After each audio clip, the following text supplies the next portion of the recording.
Hola, buenas tardes. Vamos a empezar con lo que es las conferencias de nuevo talento forense. Por favor, por respeto quiero que tengan apagado su micrófono y su cámara. Y hoy toca hablar a nuestra compañera Mariana Yamile García Morado con alteraciones de la conducta. Y ya puedes empezar.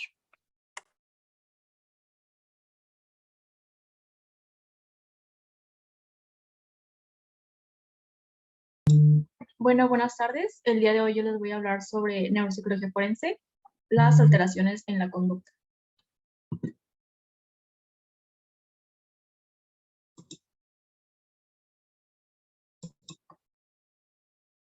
Bueno, primero voy a empezar por explicarles qué es la neuropsicología. La neuropsicología en general va a ser aquella que va a entenderse como la disciplina científica que va a estar dedicada al estudio de la relación entre el cerebro y la conducta. Va a ser una rama de la neurociencia que va a estudiar las relaciones entre el cerebro y la conducta, tanto en sujetos sanos como en los que han sufrido algún tipo de daño cerebral. Su principal objeto de estudio va a ser el conocimiento de las bases neuronales de los procesos mentales complejos.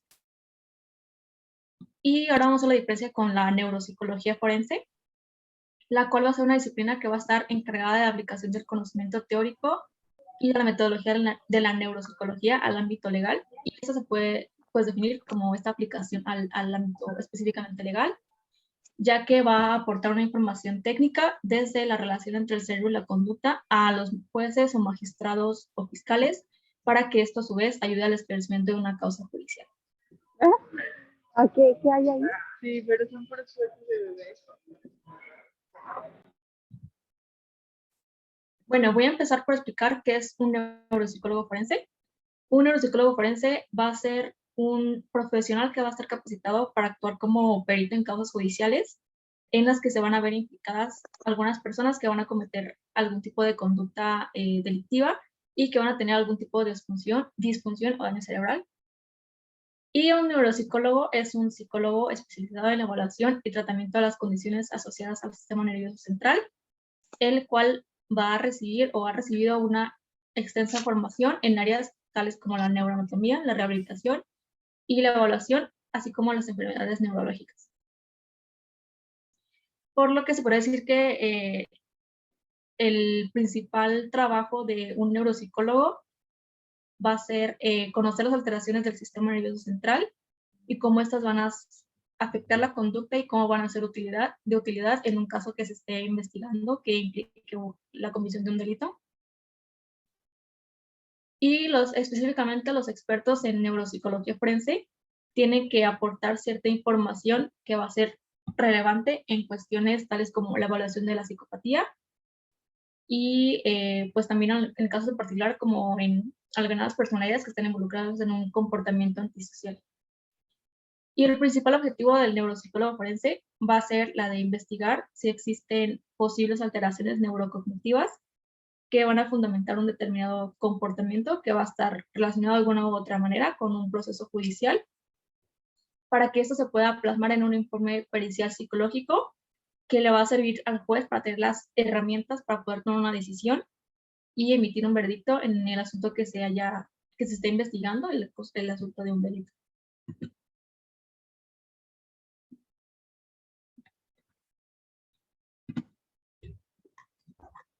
Bueno, aquí también una de las cuestiones que va a ver el neuropsicólogo forense va a ser la cuestión de la imputabilidad y la inimputabilidad, que le voy a explicar un poquito más adelante.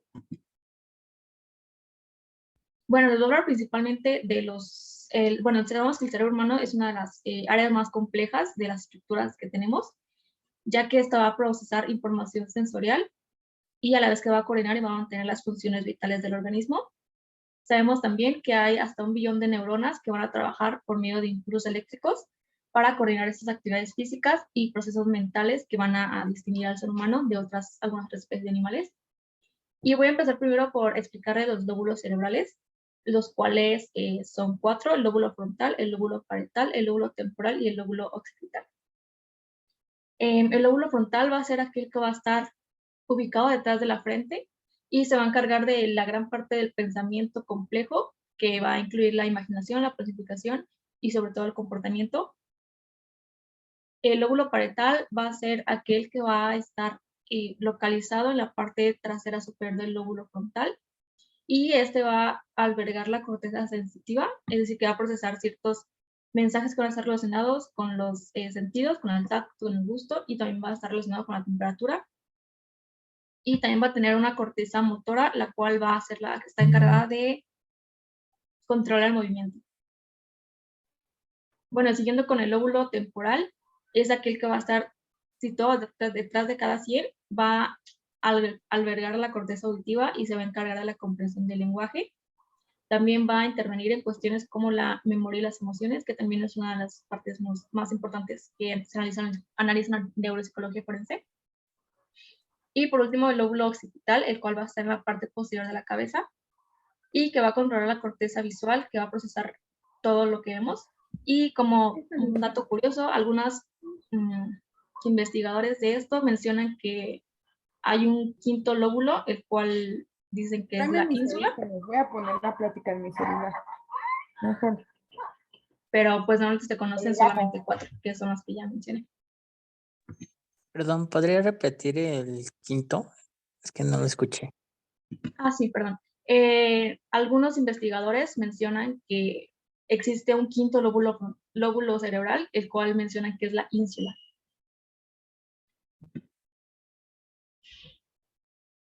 Bueno, en esta exposición les voy a explicar solamente los lóbulos frontal, porque es uno de los más importantes y que están más relacionados con la cuestión del comportamiento.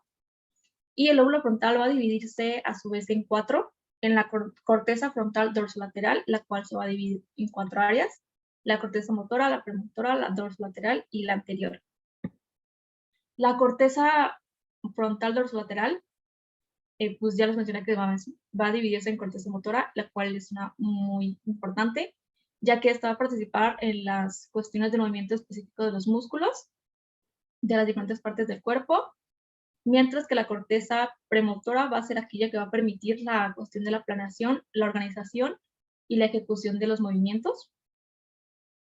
La corteza prefrontal dorsolateral va a ser aquella que se va a estar estrechamente relacionada con los procesos de planeación, de memoria de trabajo, de fluidez, de solución de problemas, de flexibilidad mental, de generación de hipótesis, de estrategias de trabajo, de seriación y de secuenciación. La corteza orbitofrontal es aquella que va a estar relacionada con el sistema límbico, que en un momento lo voy a explicar, y la cual tiene como función principal el procesamiento y regulación de las emociones y de los estados afectivos, así como la regulación y el control de la conducta. Y por último, la corteza frontomedial, la cual va a ser aquella que va a participar activamente en los procesos de inhibición, en la detección y en la solución de los conflictos, así como también en la regulación y el esfuerzo atencional. Y es importante mencionar que un daño en este lóbulo frontal va a producir diferentes como consecuencias, pero dependiendo de qué área sea la afectada y qué tanto fue el golpe o el daño que se ocasionó en este lóbulo frontal. Por ejemplo, un daño en la corteza orbitofrontal va a producir ciertas alteraciones en la regulación de la conducta, mientras que un daño en la corteza prefrontal dorsolateral va a afectar principalmente las funciones ejecutivas, que son una de las más importantes, que incluyen planeación, y por lo tanto unas lesiones en la corteza frontomedial van a producir ciertas alteraciones en el control de la atención y de la mentalización. Y algunas otras como lesiones que son más comunes van a afectar ciertas capacidades de cognición social y de metacognición. Bueno, voy a explicar también el sistema límbico, el cual es uno de los más importantes y que se va a encargar de la cuestión de las emociones. Este se encuentra en el lóbulo temporal. Y bueno, el sistema límbico es un conjunto de estructuras cerebrales que van a responder a ciertos estímulos ambientales que van a producir respuestas emocionales, tales como el miedo, la alegría, el enojo o la tristeza. Y voy a explicar las estructuras como más importantes. El primero es el giro cingulado, el cual va a desempeñar un papel importante en la experiencia emocional consciente. En la cuestión del hipotálamo, que es una de las estructuras más importantes en la regulación de los estados de ánimo, la cuestión de la temperatura corporal, del sueño y de los impulsos sexuales. La cuestión del hipocampo, que es una de las áreas más importantes en la cuestión de la memoria, de la producción, la regulación de los estados emocionales, de la cuestión de los recuerdos y de la navegación espacial.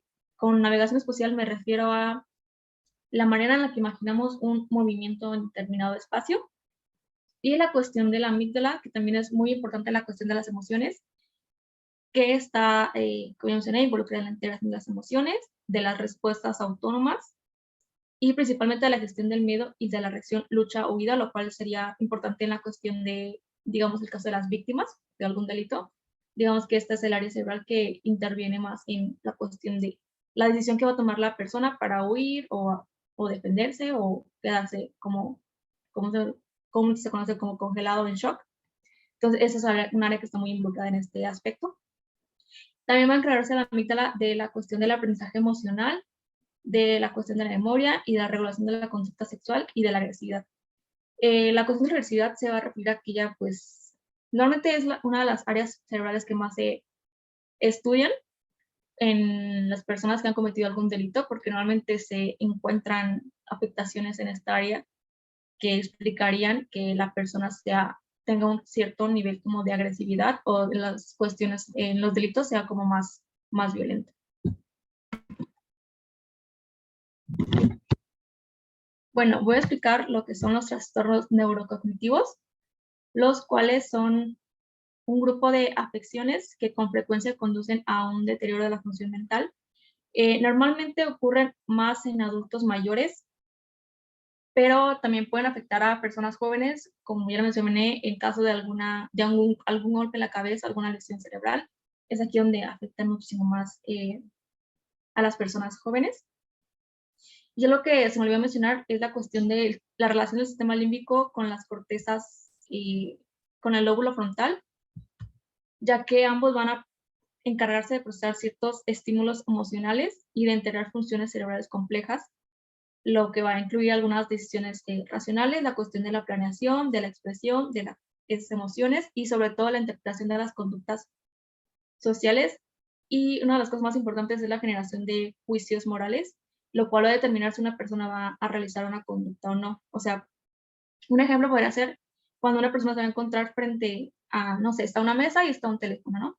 Entonces, estas dos áreas cerebrales, el sistema límbico y el lóbulo frontal, van a ser las que se van a estar encargadas de decirle como, o de la decisión que va a tomar la persona para decir, tomo el teléfono porque está solo, o no lo tomo porque es incorrecto hacer pues esa conducta, ¿no? Está mal. Entonces, estas dos áreas son las que están encargadas de esta cuestión, de la cuestión de los juicios morales. Bueno, voy a explicar las principales alteraciones neurocognitivas. La primera, la lesión cerebral de causa externa, es aquella que pues se va a observar desde afuera y que no es tan necesario que se utilice algún análisis o un estudio para saber que hay una alteración. Y generalmente son debidos a traumatismos cráneoencefálicos. Lo hemos visto, digamos, en accidentes automovilísticos, normalmente se ven.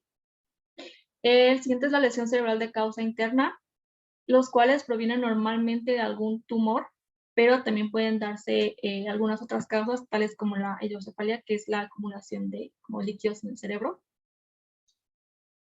La que sigue será las patologías neurodegenerativas, las cuales van a afectar principalmente el movimiento, el lenguaje, la memoria y el razonamiento.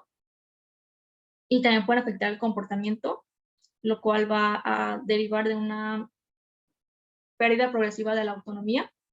Y una de las más frecuentes de las patologías neurodegenerativas son la cuestión del Alzheimer, del Parkinson, la demencia frontotemporal, que son normalmente sufridas por adultos mayores cuando pues ya el cerebro por eso se envejeció. Entonces, en esas cuestiones. El consumo de las sustancias tóxicas, tales como pueden ser lo del alcohol y algunos otros tipos de drogas, en el que se necesita un gran consumo y que el consumo sea mantenido para que se provoque un daño en el cerebro, el cual sea nocivo, o sea, que sea muy, muy grave y que sea irreversible. La cuestión del trastorno de epilepsia, el cual sabemos que es un desequilibrio a nivel eléctrico de las neuronas y que esto puede causar diferentes alteraciones a nivel psicológico, afectando la conducta o el comportamiento de la persona. La cuestión de los trastornos del desarrollo, los cuales van a implicar algún tipo de problema cognitivo o conductual. Y normalmente los trastornos de desarrollo son aquellos trastornos que tienen base neurológica y que pueden afectar la adquisición, la retención o la aplicación de ciertas habilidades, y que pueden afectar principalmente el hecho de que no haya una buena retención de la información.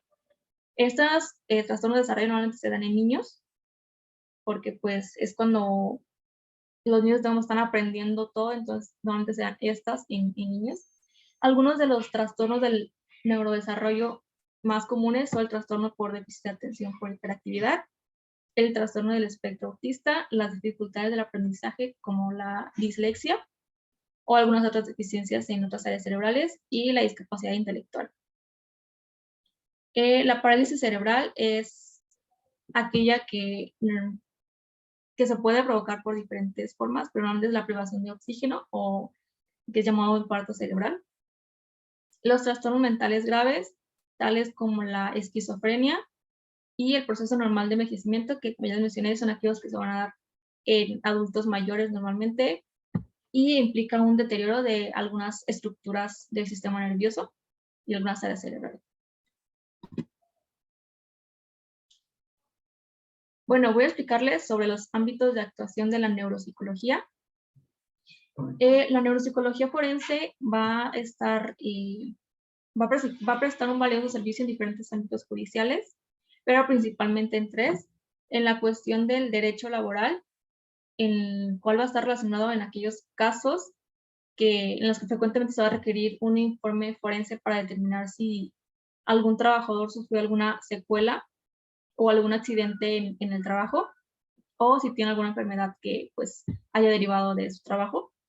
Entonces, en este caso, el neuropsicólogo forense va a investigar la existencia y el alcance de estas secuelas, o sea, qué tanto afectó a la persona, para que esto sirva en los servicios jurídicos y que tengan una base para establecer como una decisión acerca de si fue parte del trabajo o si fue otra cuestión genética de la persona, y para determinar una posible incapacidad o ya sea una indemnización. Bueno, la cuestión del derecho civil, se pueden encontrar diferentes como aplicaciones. En los que más se utiliza es en medir las capacidades de alguna persona para ejercer la tutela sobre un menor.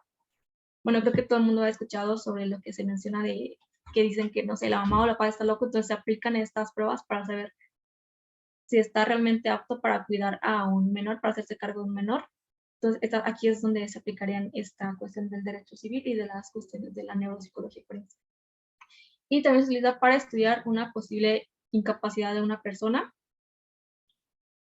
pero en algunos otros casos se va a utilizar para medir las capacidades que va a tener una persona para ejercer ciertas actividades, como el hecho de conducir o de recibir un determinado tratamiento, que es aquí cuando se van a aplicar para saber si esta persona puede ser como apta para tomar como sus propias decisiones, por así decirlo.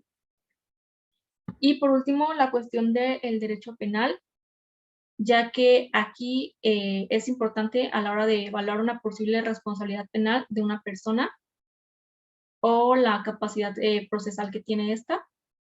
En esto son habituales las periciales en las que se va a estudiar si la persona va a tener sus capacidades alteradas, sus capacidades cognitivas y volitivas alteradas, que sean resultado de alguna causa neuropsicológica o de alguna alteración neurocognitiva, lo cual va a limitar su responsabilidad. Es decir, lo de la cuestión de la imputabilidad y de la inimputabilidad.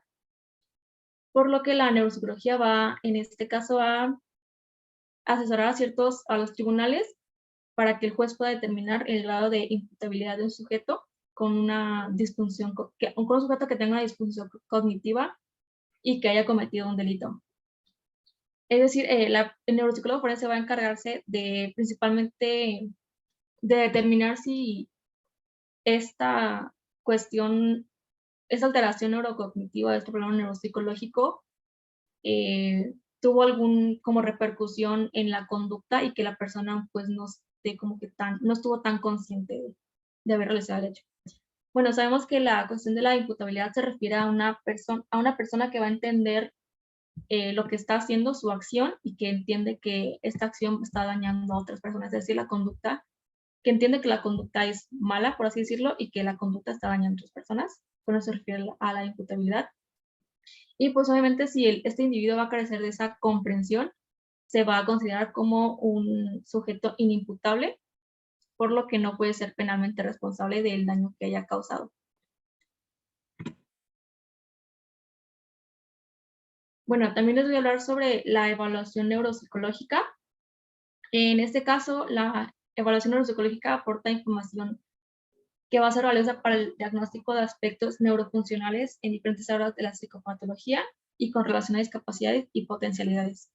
En este caso, el neuropsicólogo va a evaluar la relación entre las habilidades conectivas y la conducta, y lo va a ver desde el punto meramente funcional, porque pues el cerebro se puede analizar desde dos puntos, desde el punto estructural y desde el punto funcional, pero en este caso el neuropsicólogo forense solo va a centrarse más en la cuestión del aspecto funcional, el cual va a incluir la evaluación de la inteligencia, del rendimiento académico, de la atención y de la concentración, de la memoria visual y verbal, del funcionamiento del lenguaje, del funcionamiento visoespacial, el cual se refiere a aquella capacidad que vamos a tener para decir dónde están los objetos en un espacio determinado, y esto va a incluir también las propias partes de nuestro cuerpo.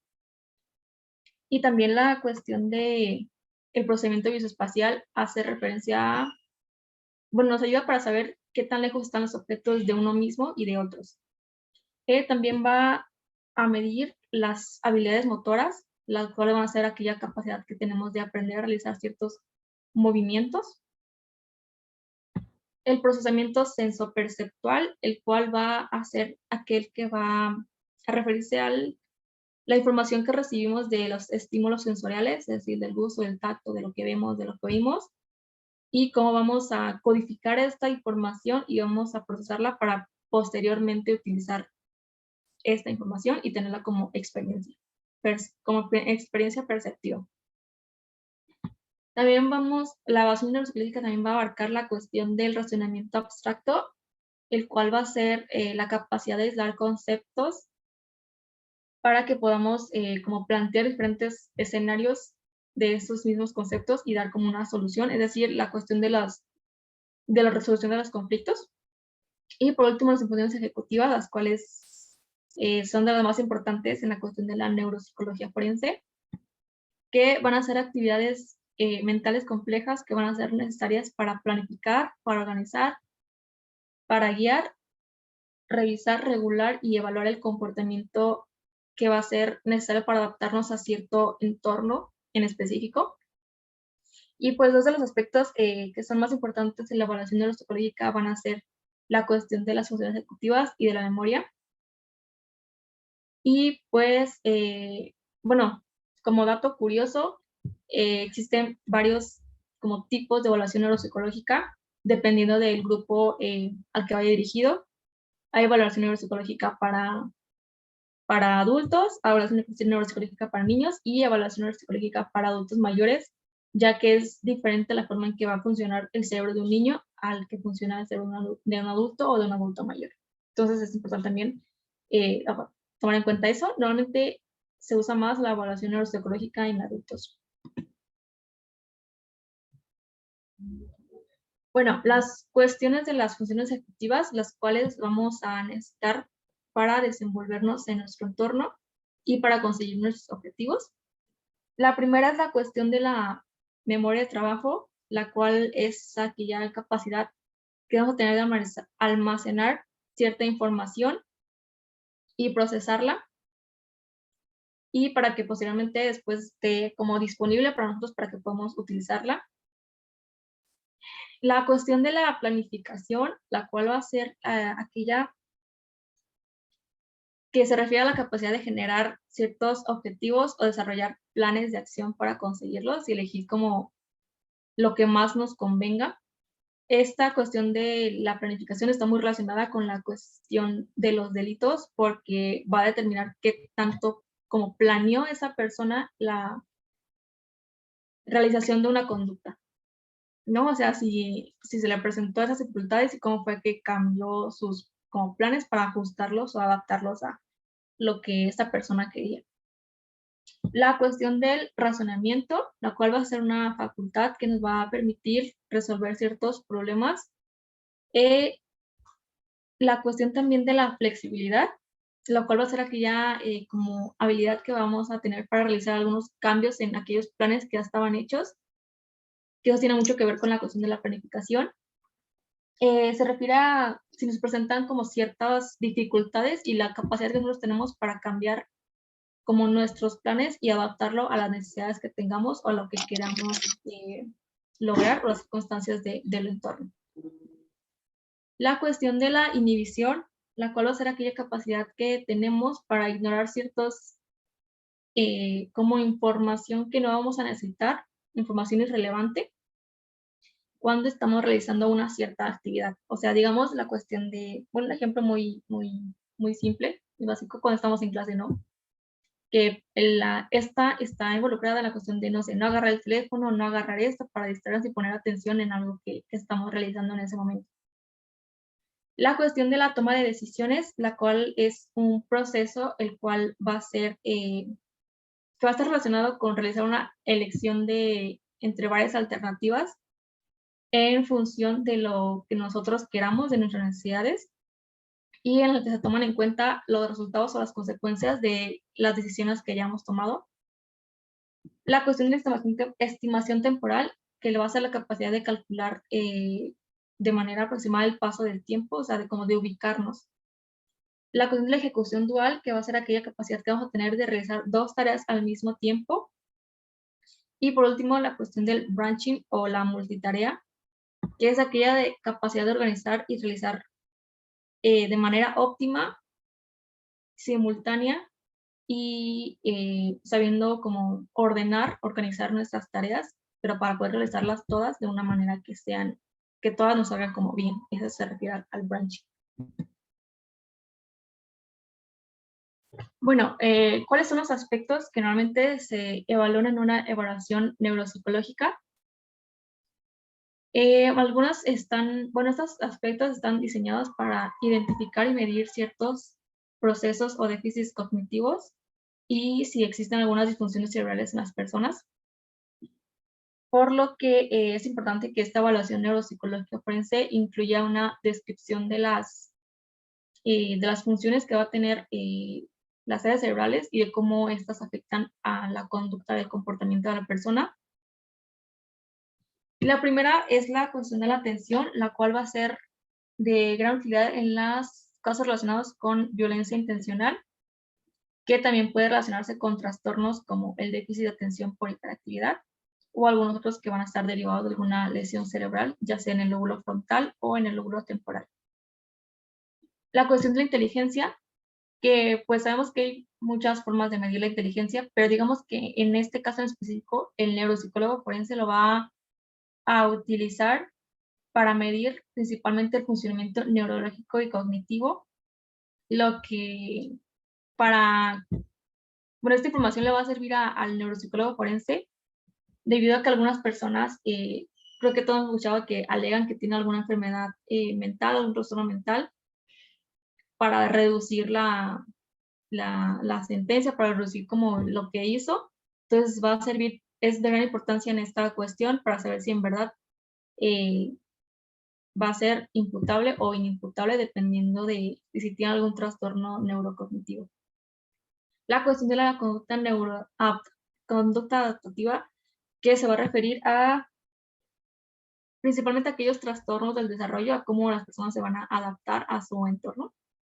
La cuestión del funcionamiento ejecutivo, que va a incluir aquellos aspectos como es el control de los impulsos, la anticipación de las consecuencias, la planificación, la cuestión del control emocional y de las habilidades organizacionales de gran importancia dentro de la evaluación de aquellos individuos violentos, ya que se han hecho diferentes estudios y se ha visto que si los sujetos que cometen cierta conducta violenta, si son como más impulsivos o más violentos, se ha visto una alteración en las cuestiones de algunas áreas cerebrales, como son las cuestiones de áreas cerebrales como el lóbulo temporal y el lóbulo frontal, que son las que están encargadas de estas funciones ejecutivas, y el lóbulo temporal de la cuestión de las emociones.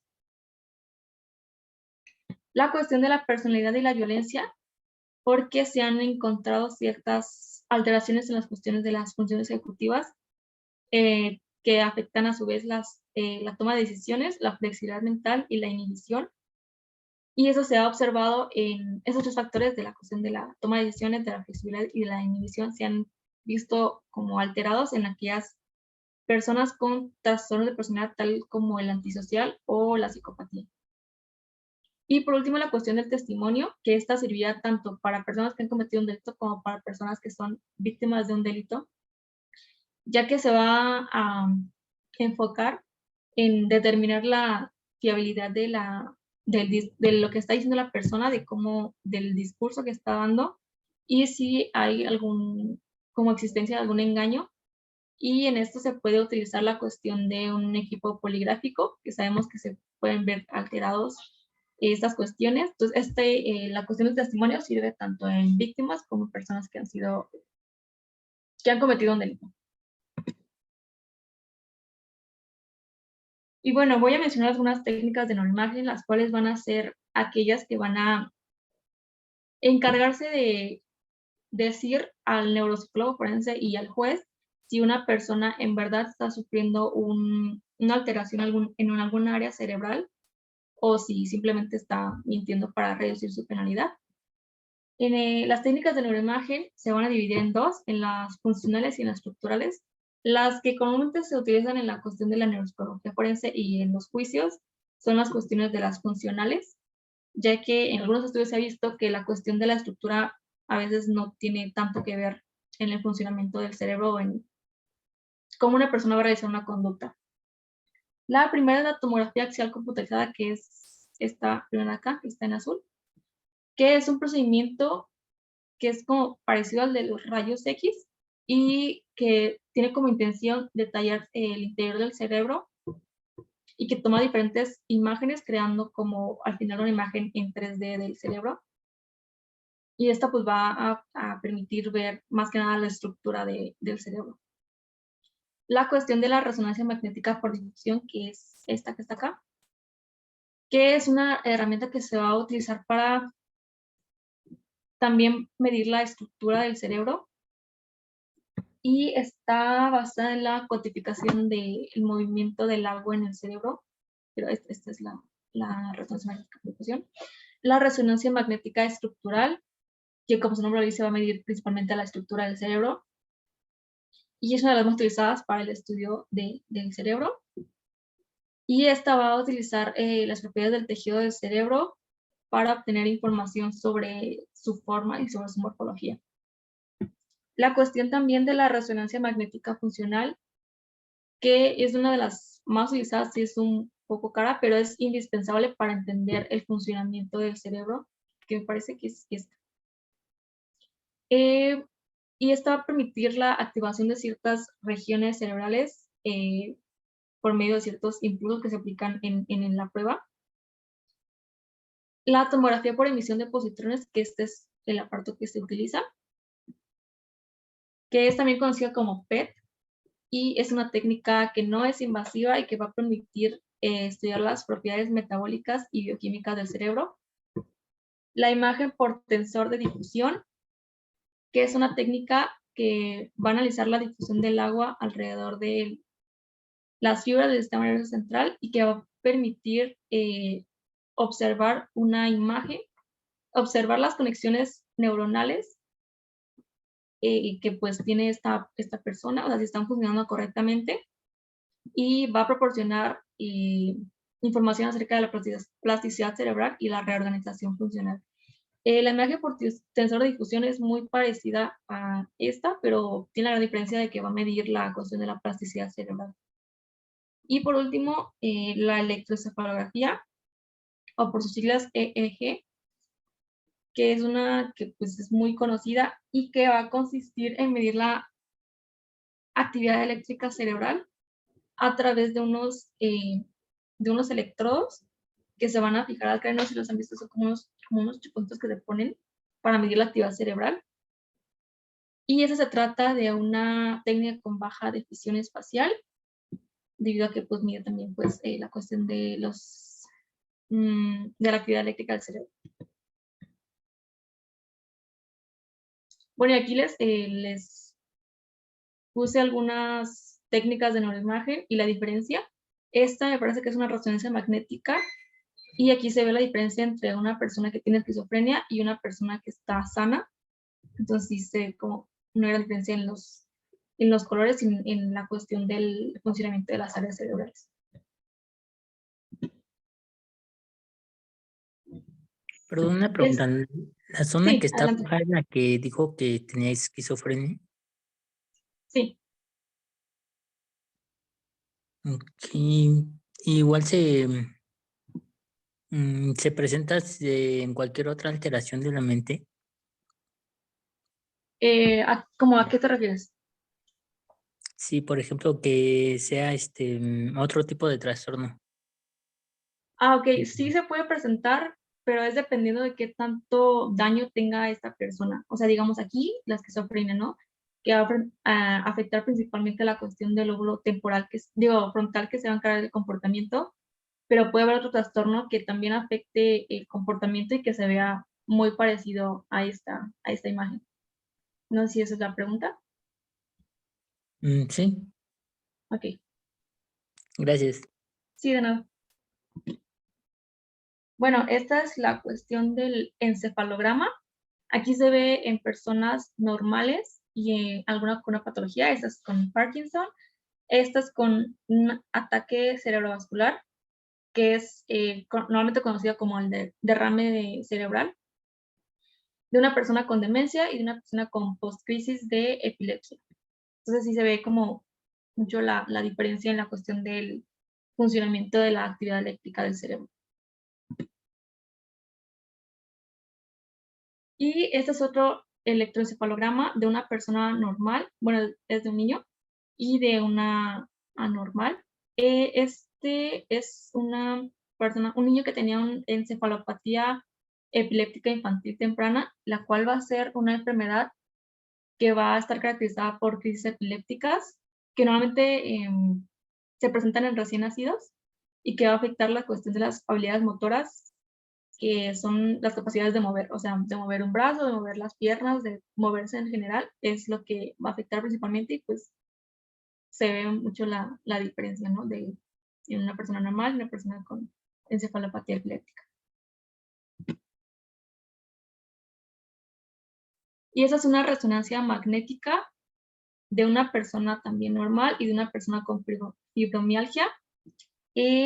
Para los que no conozcan, la fibromialgia es aquella que va a estar caracterizada por un dolor muy fuerte en la cuestión de los músculos y de los huesos. Entonces aquí pues se ve obviamente la cuestión de las áreas cerebrales, o sea, el funcionamiento de las áreas cerebrales y pues cómo se ven como marcaditos, ¿no? Una persona normal y una persona pues con fibromialgia.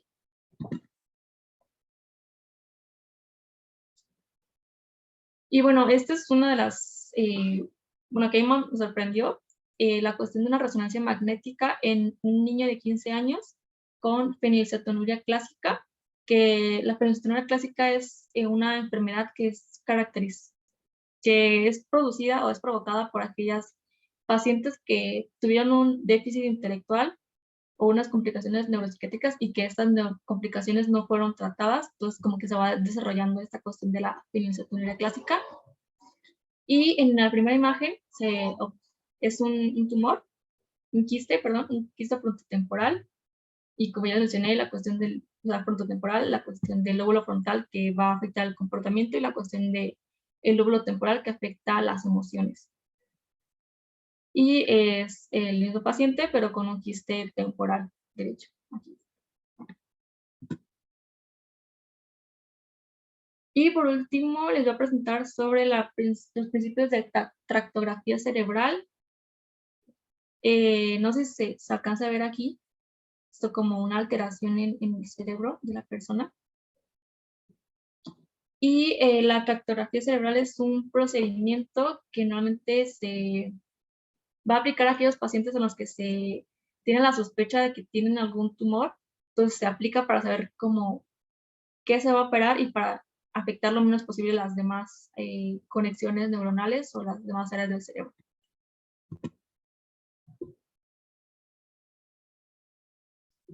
Y pues aquí son algunas otras pruebas que no son técnicas de neuroimagen, pero que son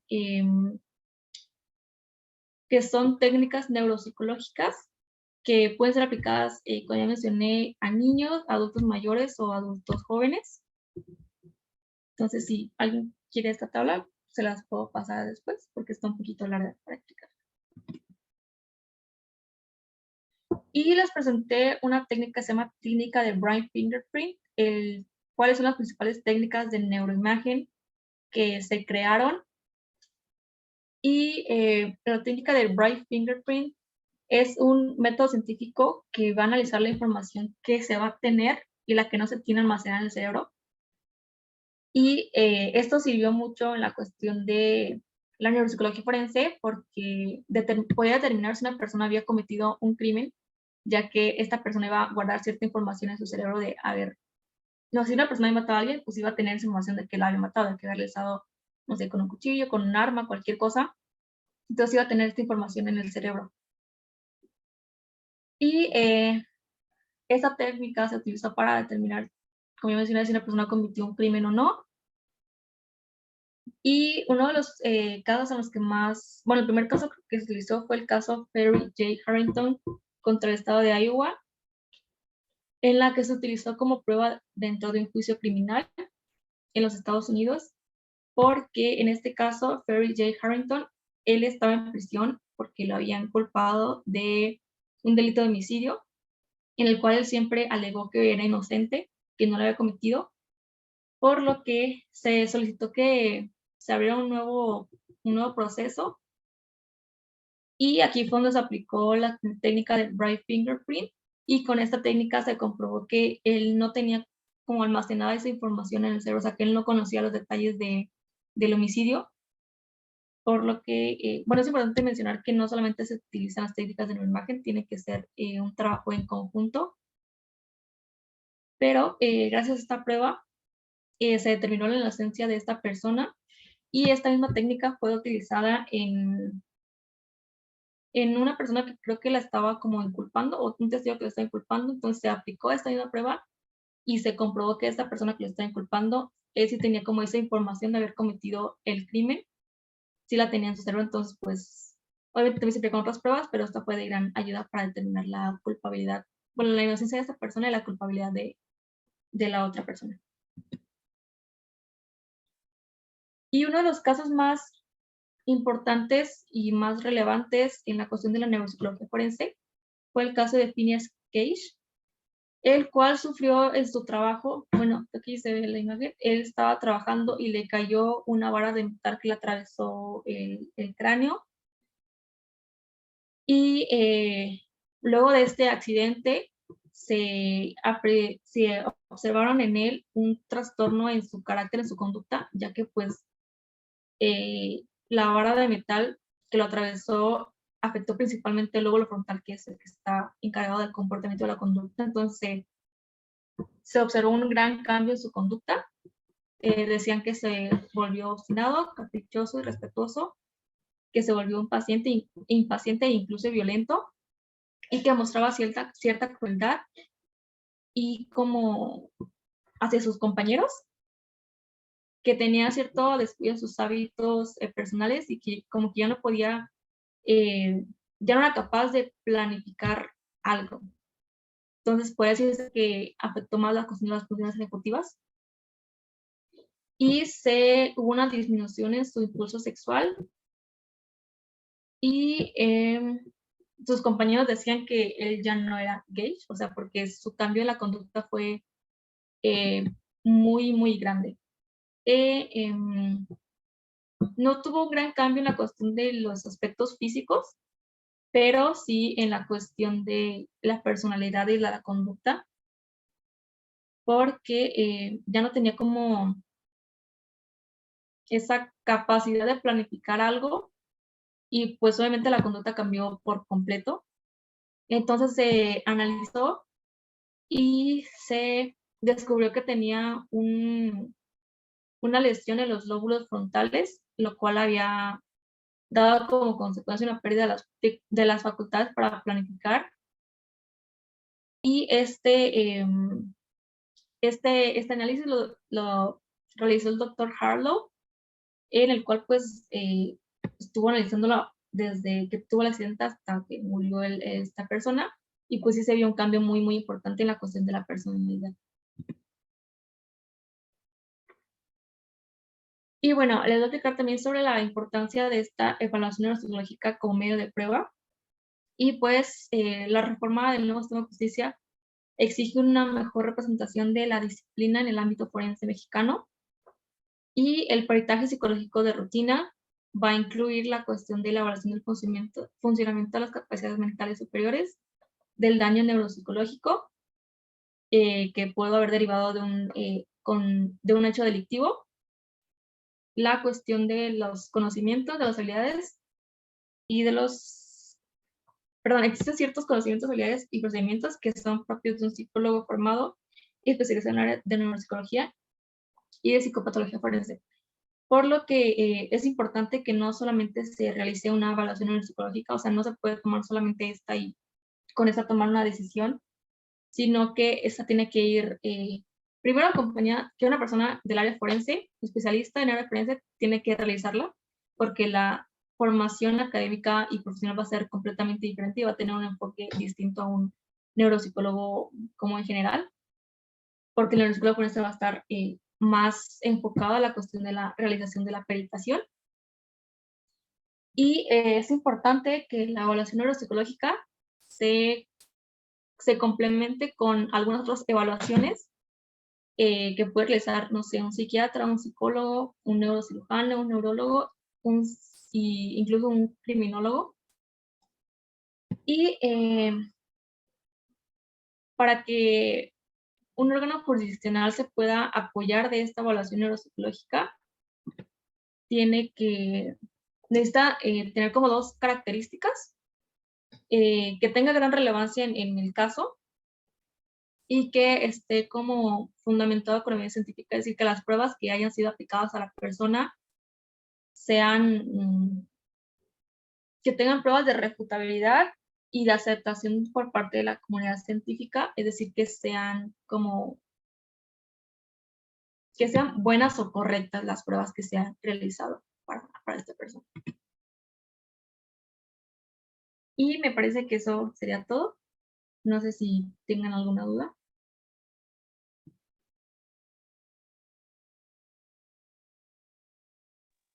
Perdón, esta última dijo que las personas que tienen una habilidad, por ejemplo, para planear ciertos objetivos o metas, cuando les pasa este tipo de accidentes, em, pierden, pues, ahora sí que sus habilidades y puede que cambie su estado de ánimo.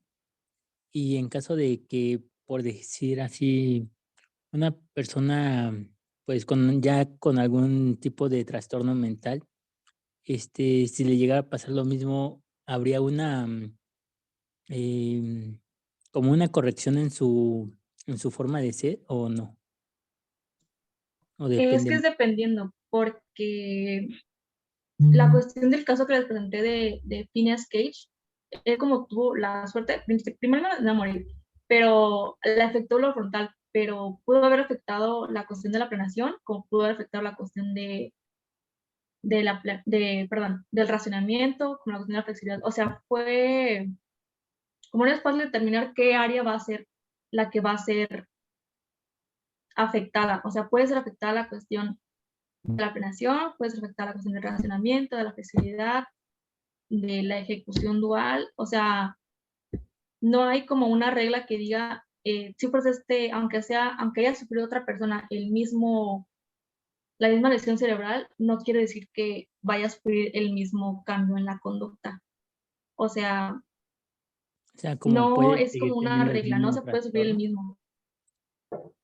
mismo. ¿Perdón? O sea, como que puede seguir teniendo su mismo comportamiento Ajá. dependiendo del trastorno, o puede que tenga em, ¿cómo se llama? Como como un tipo como de cura, ¿no? Que se pueda cambiar ese tipo de trastorno y ya no tenerlo ni que se acuerde o algo así. No sé Eh, si me voy a entender. un poco, sí. Digamos que puede que sufra, digamos, puede que esta persona haya sufrido esta lesión cerebral y puede que no haya tenido ningún cambio ni en la conducta ni en la planeación. O sea, hay casos en los que sí va a haber y hay casos en los que no va a haber un cambio en la conducta, pero va a depender mucho de la cuestión de cómo están funcionando sus áreas cerebrales. Entonces, en la cuestión de un trastorno, también puede ser que afecte la cuestión de la conducta, puede ser que afecte la cuestión de las emociones, la cuestión de la planeación. O sea, no va a haber como una regla que va a decir, aunque dos personas tengan el mismo trastorno cerebral, no va a decir que van a tener exactamente las mismas afectaciones a nivel de su conducta. No sé si respondí la pregunta. Sí, gracias. Sí, de nada. ¿Alguien más tiene alguna otra duda?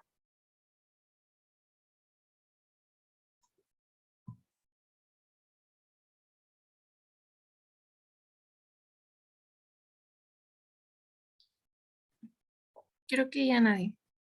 Bueno, muchas gracias, Yamile. Estuvo muy interesante tu ponencia. Y ahora yo los quiero invitar a los siguientes eventos que tenemos.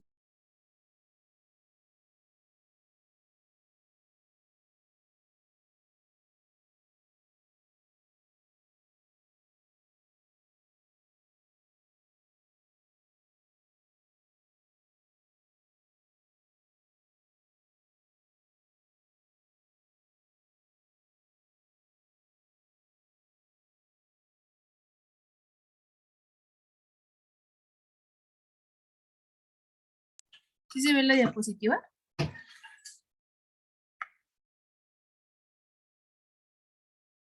Sí, ya se ve.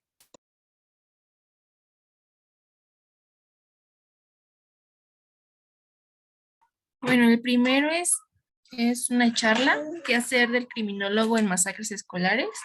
Esta es el jueves 3 de marzo. El acceso es gratuito y pues para cualquier información pueden preguntar a las páginas de INEPED o a los grupos.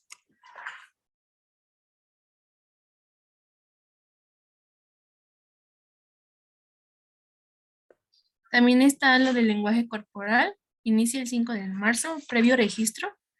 Igual cualquier información pueden solicitarla a los grupos, a las páginas de INEPED.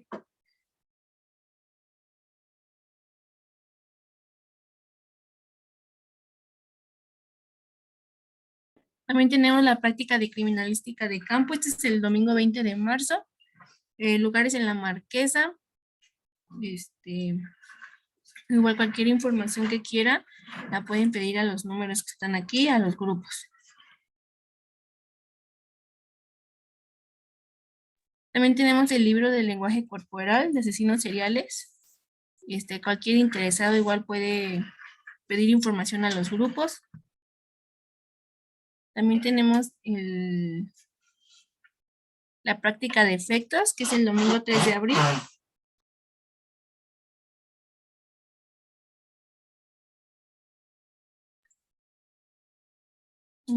También tenemos el diplomado en balística forense. Este inicia el 19 de marzo.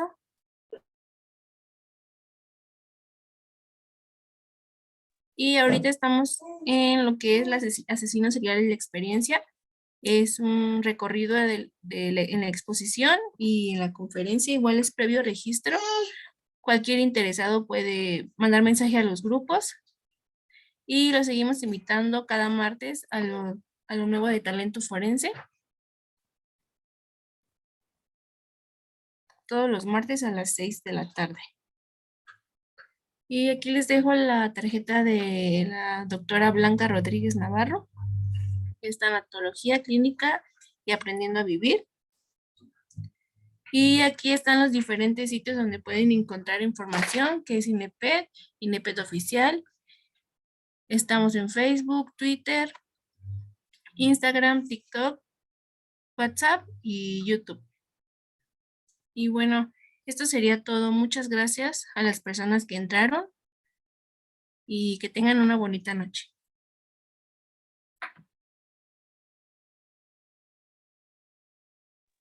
Muchas gracias igualmente. Gracias, excelente noche.